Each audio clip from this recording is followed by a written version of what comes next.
அதனால உலகத்தில் பல்வேறு பகுதிகளில் போய் நான் வாழும்போது கூட ஞாயிற்றுக்கிழமை கரெக்டாக கோயிலுக்கு கிளம்பிடுவேன். நான் ஒரு இடத்துல போய் படித்தேன் பாருங்க, தூர தேசத்தில் பனி, ஸ்னோ, அந்த அளவுக்கு ஸ்னோ, மூக்குலேருந்து சளி வந்தால் வெளியே வரதுக்குள்ள ஐஸ் ஆகிடும், அந்த அளவுக்கு ஸ்னோ, அவ்வளோ குளிர். எந்த கோயிலுக்கு போகிறதுன்னு முதல்ல கேட்டு தெரிஞ்சுக்கணும். எனக்கு இடமும் புதுசு. ஒரு சின்ன ஒரு ஊரில் இருக்குது காலேஜ், பெரிய சிட்டி 17 மைல், சபைகள்லாம் அங்கே தான் இருக்குது நிறையா. எது நல்ல சபை, எங்கே நல்லா இருக்கும், ஒர்ஷிப் எங்கே நல்லா இருக்கும், எங்கே போதனை நல்லா இருக்கும் அப்படின்னு மொல்லமாக மோப்பம் முடித்தேன்.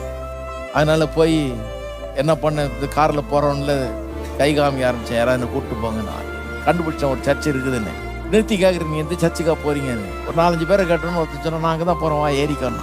போகும்போதே சொல்லிட்டான், நீ டெய்லி ஞாயிற்றுக்கிழமை தூரம் வந்து வெளியே நின்று நான் உன்னை கூப்பிட்டு போகிறேன்ட்டான். பிரமாதமான போதுகிறவர், ரொம்ப நல்லா இருக்கும் போதனை. நானும் கரெக்டாக போயிடுறது 7 மணிக்கெல்லாம் விடிய காலமே எழுந்திரிச்சு கிளம்பி சட்டையை மாட்டிக்கிட்டு போத்திக்கிட்டு போய் உட்காந்துடுறது.